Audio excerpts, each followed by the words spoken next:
And what we're going to do is that I'm going to introduce our next um, session by Cassidy Lewis. Cassidy Lewis is a nationally recognized marketing strategist, speaker, and chief marketing officer.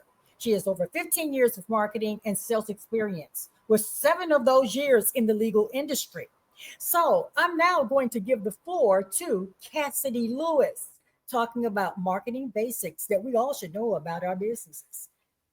Cassidy, It's, the it's, floor is yours. thank you. Thank you so much. Good morning to everybody. How's my audio? Can everybody hear me? Yes.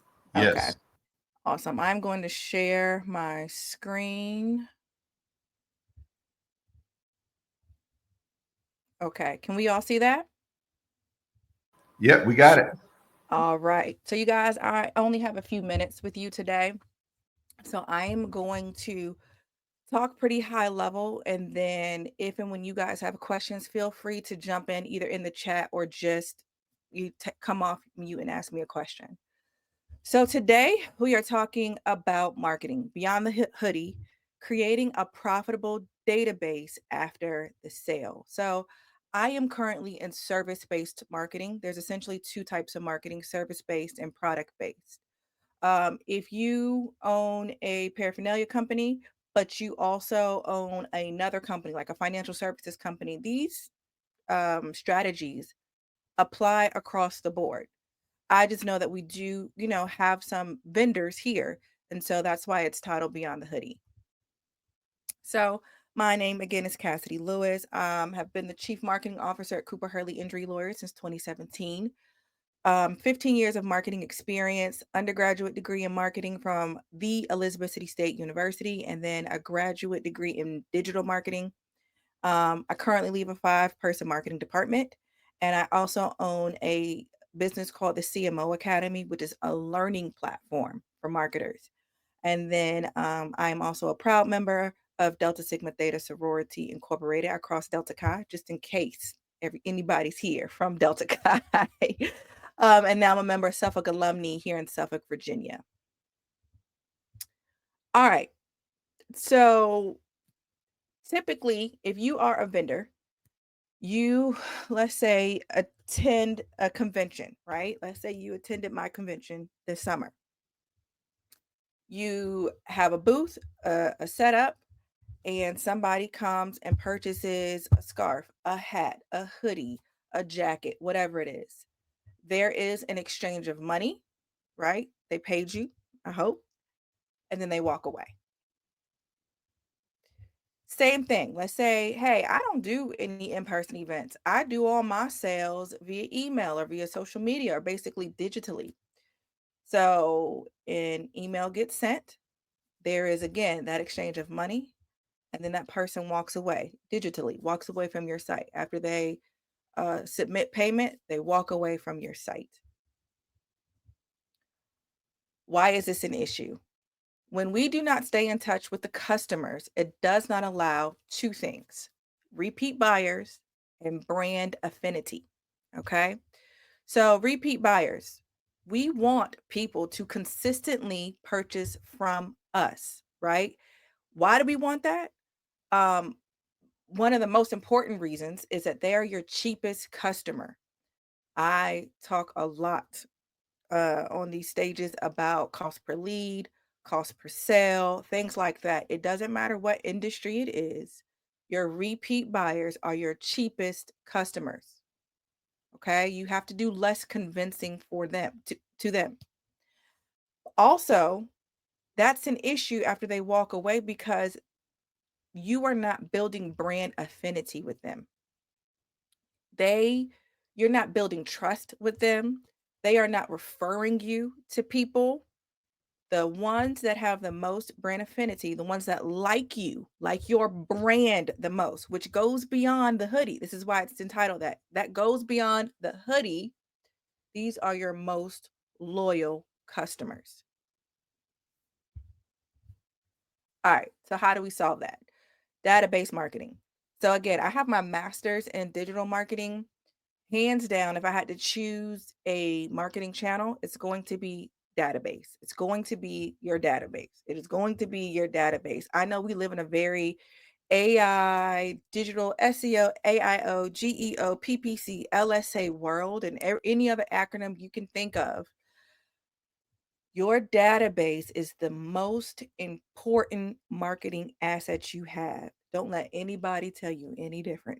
I have been in so many industries, and no matter the industry, your database is the most important marketing asset you have.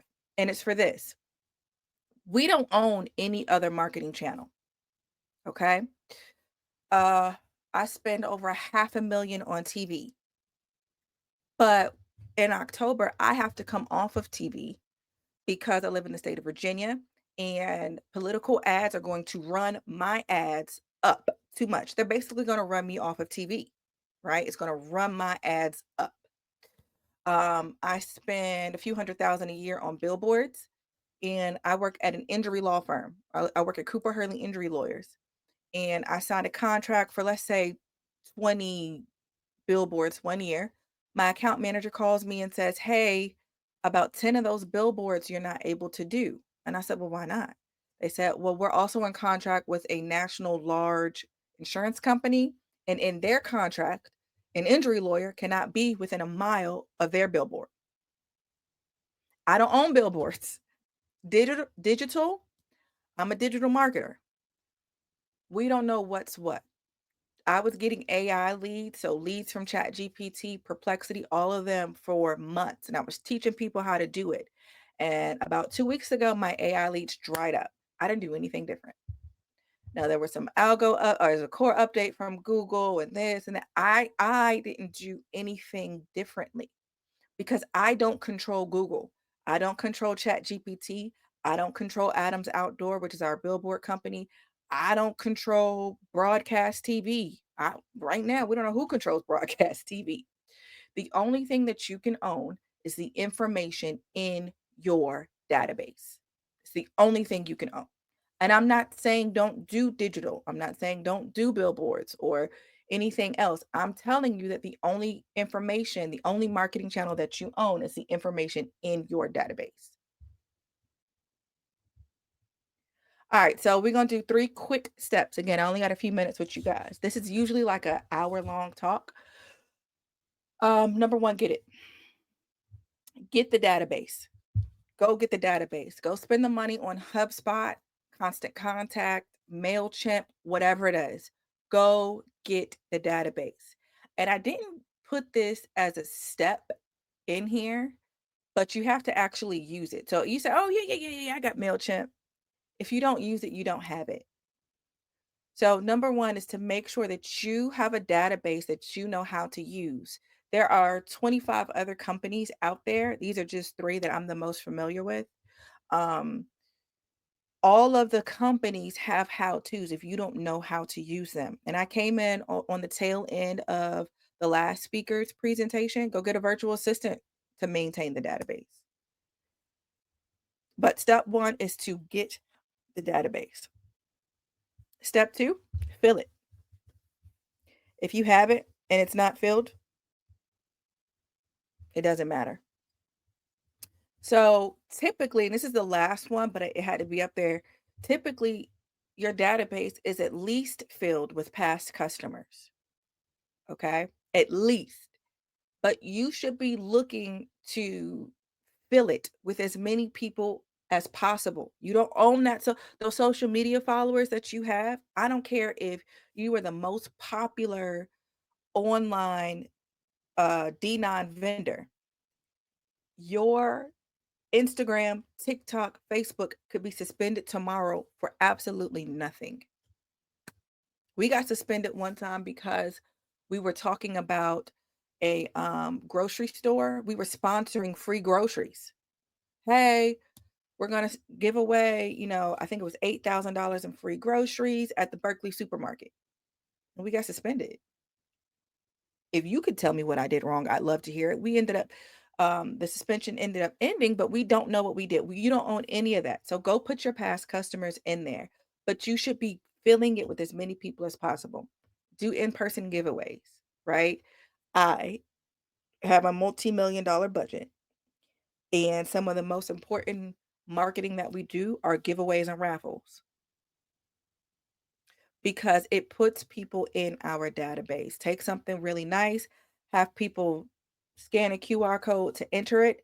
That information that was in that form goes straight to your database. And then on the last day of the convention, you call the person and say, hey, you won. Social media raffles. There are some right ways to do this and some wrong ways to do this. But social media raffles, those you can do any day, all day. And your point is to get people in your database. And then, of course, all of your customers, right? So if you have in-person sales, even if that person pays cash, you need to figure out a way to add these people to your database. If it's, hey, look, you're paying cash, so I wouldn't have, or, it's tap to pay, I'm not going to have your information. You wouldn't say this to the customer, but you're thinking this. Hey, look, if you fill out this form, you get 10% off. It is 100% worth that sale having that person in your database. Step 3, segment your database, right? Well, market to your database. Market. So now sometimes I work with people or talk to people and it's like, I don't have it. So then they go get it. Then they get it and they have a bunch of people in it. They filled it, but they're not marketing to it, right? So you have to market to your database. So number 1, segment your database. This is where people get caught up. Southwest Airlines, one of their best marketing campaigns ever is they would pick a name and they'd say, if your name is Jessica, your ticket is half off this week. One of their best marketing campaigns. Coca-Cola did the same thing. Have a Coke with Cassidy. I never found my name, by the way, and I don't like that. But have a Coke with Cassidy. Have a Coke with Eric. Have a Coke with AJ, right? One of their best and most popular marketing campaigns. And it's because it spoke directly to that person. It made me feel like I was it made y'all feel, because I never found my name. It made you feel like you were the only person in the room. You have got to segment your database. If you are a D9 vendor, the easiest way to segment your database is by organization. When they're filling out that form, ask them to pick their organization. And we'll get into some tactics. Number 2, educate your database. So the most popular form of marketing right now is what's called edutainment, something that's educating and entertaining. Okay. And it's because we don't want to be sold to, right? We grew up with, I'm gonna date myself a little bit, but I grew up before we had computers in the house, but we grew up with all of it being sold to via mail. And then we got AOL, and then our spam was full, and then every commercial now, and then we can't scroll 4 posts. Everybody's being sold to, sold to, sold to. And so one of the most popular forms of marketing right now is edutainment. So figure out ways to educate your database. And then last but not least, still ask for the sale. I don't want you guys to segment that database, educate that database, and not sell to your database, because selling is a part of marketing. Marketing is a part of branding. But yes, sell to your database. Another piece with educating your database, that assists with the brand affinity that I talked about earlier. They cannot just be, you can't just have good Nelia anymore. That's not enough. Too many other companies have good Nelia. What are you doing to stand out? So, oh, well, my Nelia is the best Nelia for today until tomorrow when another vendor comes across my timeline. So segment your database, educate your database, and sell to your database. Now I have, again, because I'm pressed for time, I have one example here. So this is an email that you could do to your database. So 7 facts you didn't know about Dorothy Irene Height, right? So number 1, my database is segmented. This is only going to the deltas in my database. Subject line, I'm really big on email marketing. If you ever want to test your subject lines, go to subjectline.com to see if it's going to be opened. If because there's so many technical pieces with subject lines, but test your subject lines on subjectline.com. 7 facts you didn't know about Dorothy Irene Height. as a Delta, this is somebody that I think all women look up to, but I want to know more about Dorothy Irene. I would love that. Second or third thing you see here is that it has my name. When you have a database, you can do this. The technology is there. Put their name. Something that works really well also is putting their name in the subject line. This is a email I created. Dorothy Irene Height was a force to be reckoned with. We often hear of her work with the YWCA and NCNW, but here are 7 facts you may not have known about her. She was well known for her style, especially her hat collection. She helped organize Wednesdays in Mississippi, and she attended NYU only after I have a typo. Only after her acceptance was retracted from Bernard as they reached their colored quota. And then you can do 4 more. I just showed you 3. Okay. So your 7 facts will be at the top of that email. At the bottom of that email, maybe you have a shirt that has her likeness on it or a fact about her. So in the email with a shirt or item that you are selling, or maybe you want to have the Dorothy Irene Height hat sale. That needs a better name because that was hard to say. Or you can send this email on her birthday, right? The better you can customize, the better you can segment, the better you can talk to one person at scale. So maybe you have 1,000 deltas in your database, or maybe you have 100. You will see your conversion rates go up. There's a marketing quote that I like.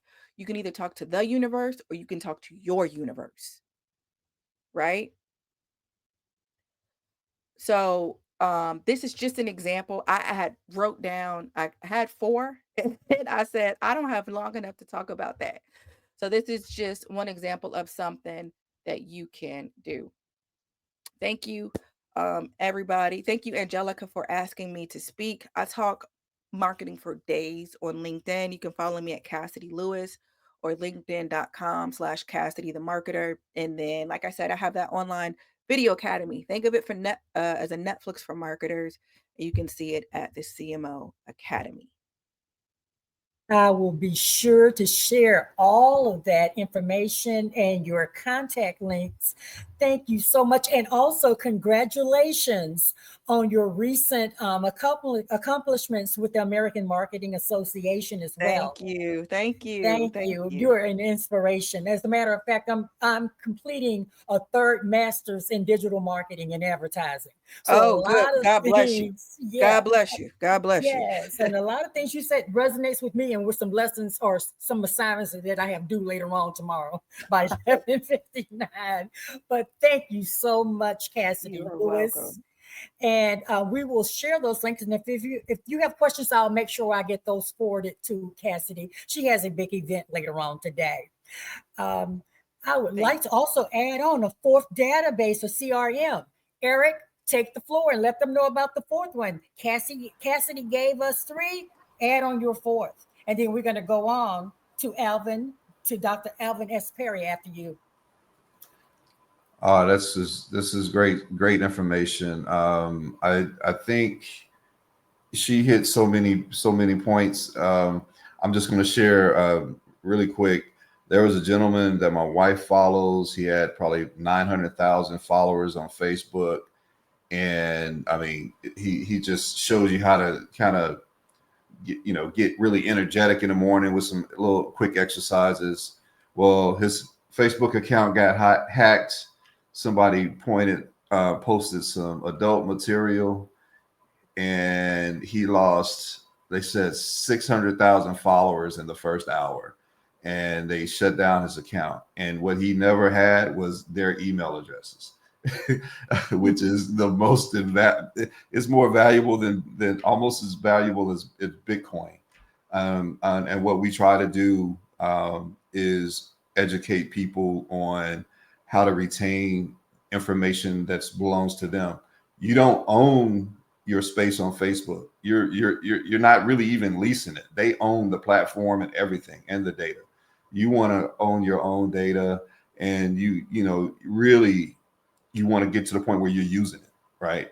So I mean, you can't market it if you don't have it, and if you have it, you want to be able to enrich it and segment it and stuff. So I love the messages, and I'm I'm going to be following her now because I don't meet a lot of people that understand that concept. I learned the hard way. And so I try to pass that on as well. But yeah, Next Biz Level, we help people just kind of get into owning it, not just website hosting, but actually harvesting the data that comes from the interaction. So you start with a database. If you already got your contacts from other platforms, we help migrate those and get those added, and not only that, but show you how to use it. So that's it. And also, please, if you need a CRM or a database, Cassidy gave 3. Eric is right here with us, and he's doing a phenomenal job with mine and several other companies and other corporations. So, hey, reach out to Eric as well.